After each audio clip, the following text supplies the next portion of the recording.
Carbon অ্যানাইডস compounds এর এটা second video. First ভিডিওতে আমরা যেটা পড়েছি সেটা হচ্ছে যে কোভ্যালেন্ট বন্ড। কোভ্যালেন্ট বন্ড কেন তৈরি হয়, কোভ্যালেন্ট বন্ডের সাথে আয়নিক বন্ডের কি ডিফারেন্স, কোভ্যালেন্ট বন্ডের কি কি প্রপার্টি সেগুলো, কোভ্যালেন্ট বন্ডের টাইপ যেমন single bond, double bond, triple bond ইত্যাদি। তারপরে ইলেকট্রন ডট স্ট্রাকচার কিভাবে ড্র করতে হয় সেটা শিখেছি। তো ইলেকট্রন ডট স্ট্রাকচার দিয়ে আমরা H2, তারপরে তোমার O2, N2, CO2, Cl2 এই সবের স্ট্রাকচার ড্র করতে পারি। Methane, ammonia, sulphur dioxide, H2S। আশা করি এগুলো সবাই তোমরা করেছো খাতাতে। তো এরপরে কার্বন অ্যানাইডস কম্পাউন্ডের নেক্সট যে টপিকটা আছে সেটা হচ্ছে যে physical properties of covalent compounds. কি পড়বো?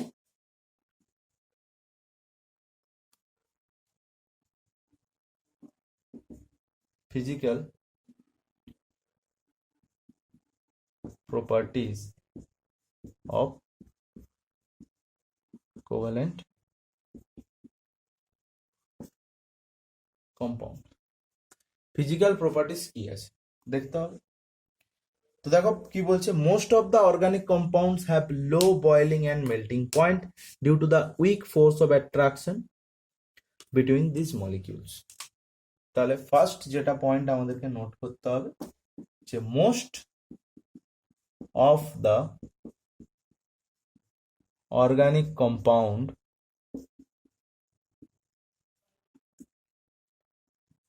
Have low boiling point and melting point. First point, তো এদের লো বয়েলিং আর লো মেল্টিং পয়েন্টের কারণ কি? উইক অ্যাট্রাকশন ফোর্স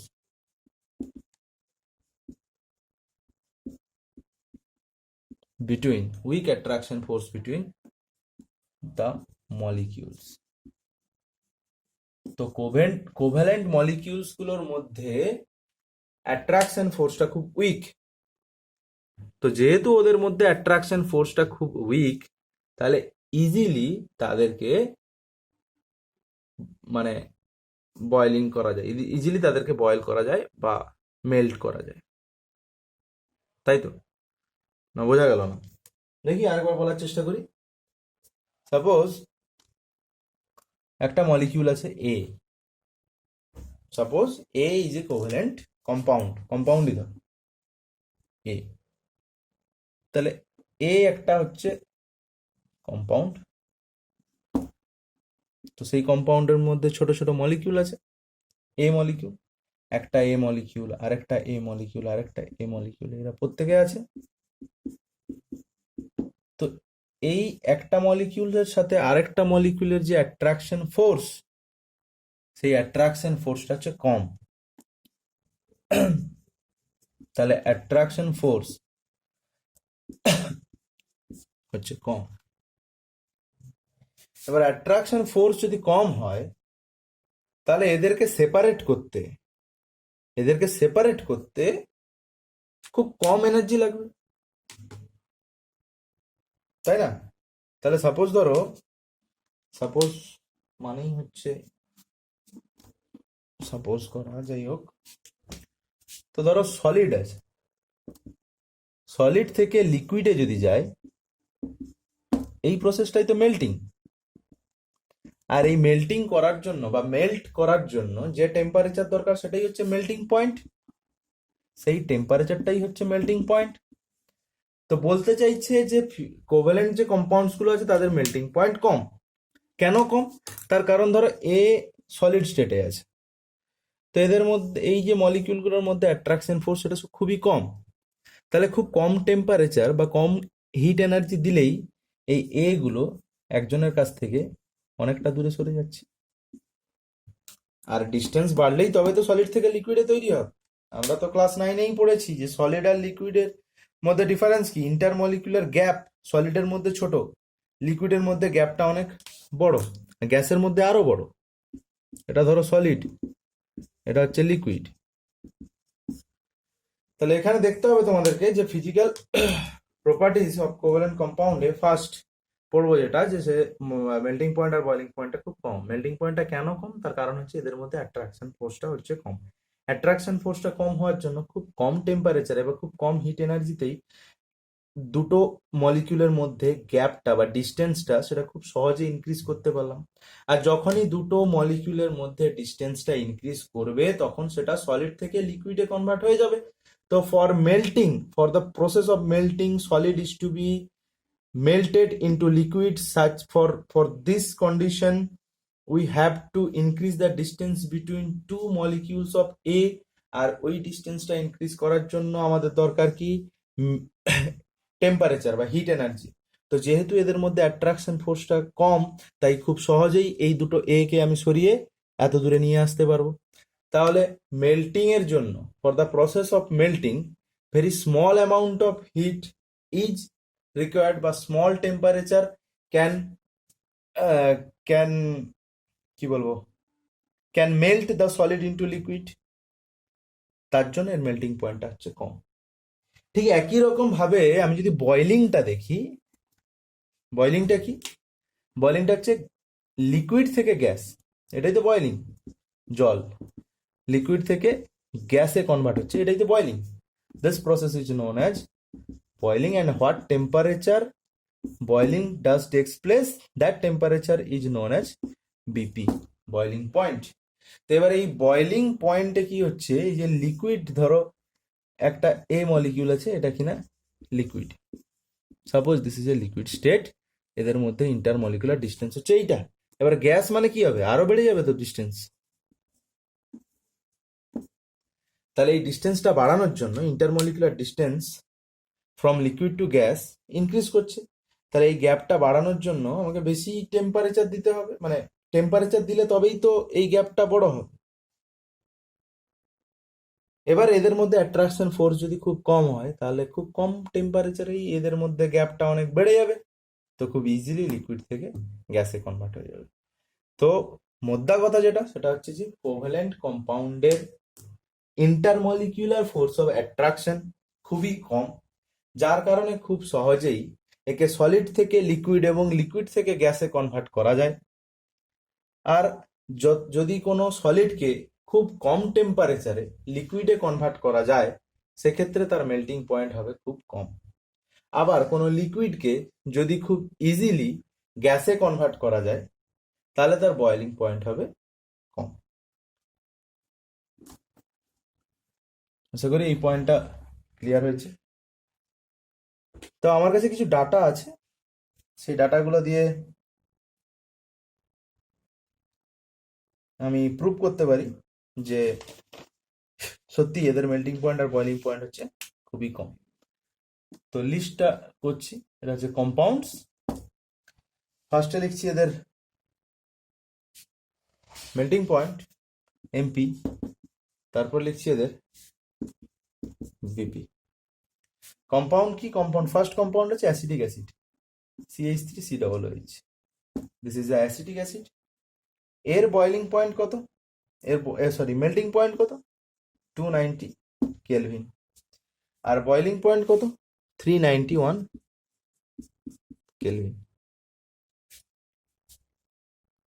আচ্ছা, এবার দেখি ক্লোরোফর্ম CHCl3, এর বয়লিং পয়েন্ট কত, 209, সরি মেল্টিং পয়েন্ট হচ্ছে 209 কেলভিন।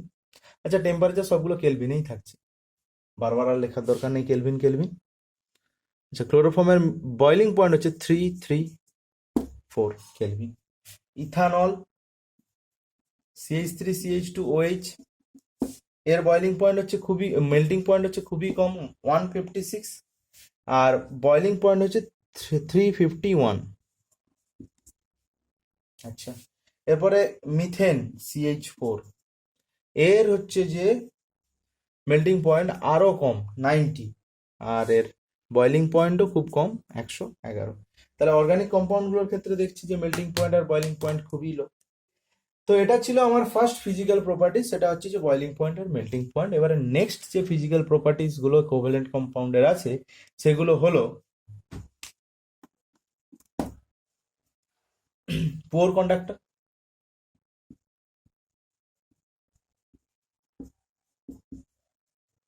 heat and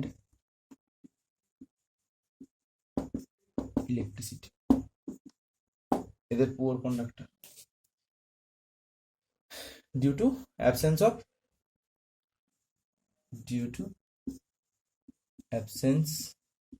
বানান কি ভুল হয়ে গেল, absence of ফ্রি ইলেকট্রনের অ্যাবসেন্সের জন্য এরা poor conductor of hit and electricity. তো এই দুটো ফিজিক্যাল প্রপার্টিজ আমাদেরকে পড়তে হতো, আমরা পড়ে নিয়েছি। এরপরে যাচ্ছি অ্যালোট্রপস। তো ফিজিক্যাল প্রপার্টিজ অফ কোভ্যালেন্ট কম্পাউন্ডসে আমরা যেটা দেখলাম সেটা হচ্ছে যে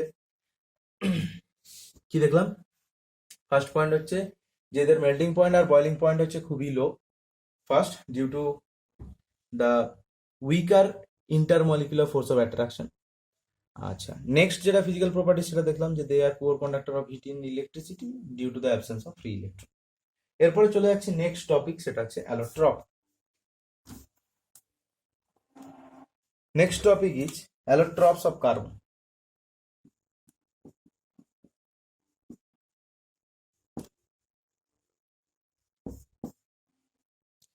ফার্স্টলি আমাদেরকে জানতে হবে যে হোয়াট ইজ অ্যালোট্রপি, তবেই না পড়তে পারবো যে অ্যালোট্রপ অফ কার্বন। অ্যালোট্রপি কি জানি না বা অ্যালোট্রপস কাকে বলে সেটাই জানি না, তাহলে কি করে? অ্যালোট্রপি কি? The phenomena in which the element exists in two or more different physical states with similar chemical properties are called allotropy. Allotropy কি? Similar chemical property থাকবে বাট তার ডিফারেন্ট ফর্ম থাকবে, সেটাকে হচ্ছে আমরা অ্যালোট্রপি বলছি। The phenomena in which the element exists in two or more different physical states with similar chemical properties are called allotropy. আচ্ছা, তো আমি যেটা বলেছি সেটা একবার শুনে খাতাতে লিখে নিবে অ্যালোট্রপির যে ডেফিনেশন, বাকি আমি অ্যালোট্রপির ডেফিনেশন লিখে সময় নষ্ট করলাম না। আচ্ছা, তো এরপরে যেটা আছে কার্বনের অ্যালোট্রপি পড়বো। তো অ্যালোট্রপি মানে একটু বুঝিয়ে দিই, যেটা হচ্ছে ধরো আমার কেমিক্যাল প্রপার্টি যা আছে তাই থাকছে। আমি ধরো বসে আছি, আমি ধরো শুয়ে আছি, আর আমি ধরো দাঁড়িয়ে আছি। তো এই তিনটে কেস হচ্ছে আমার ডিফারেন্ট ফর্ম। তো তিনটে ফর্মে আমার কেমিক্যাল প্রপার্টি, আমি তো আমিই আছি, তাই না? আমিই আছি, বাট ওই তিনটে হচ্ছে আমার ফর্ম। ওই তিনটে ফর্মে আমি আমার নিজেকে চেঞ্জ করছি। তো এই যে চেঞ্জ করার যে ফেনোমেনা, এটাই হচ্ছে অ্যালোট্রপি। তো কার্বনেরও সেরকম অ্যালোট্রপি হয়, মানে শুধুমাত্র মানুষ নয়, প্রত্যেকটা কেমিক্যাল কম্পাউন্ড, কম বেশি প্রত্যেকটা কেমিক্যাল কম্পাউন্ড ডিফারেন্ট ফর্মে এক্সিস্ট করার টেন্ডেন্সি থাকে। তো এই টেন্ডেন্সিটাকে আমরা অ্যালোট্রপি বলে থাকি। এবং কার্বনের অ্যালোট্রপিতে আমরা পড়বো কার্বনের তিনটে ডিফারেন্ট ফর্মের সম্বন্ধে, সেটা হচ্ছে ডায়মন্ড, আরেকটা হচ্ছে গ্রাফাইট, আরেকটা হচ্ছে বাকমিনস্টার ফুলারেন্স।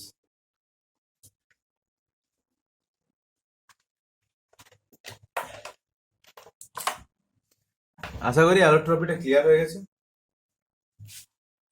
অ্যালোট্রপির পর পড়বো অ্যালোট্রপস অফ কার্বন। কার্বনের মেনলি তিনটা অ্যালোট্রপ হয়, ডায়মন্ড,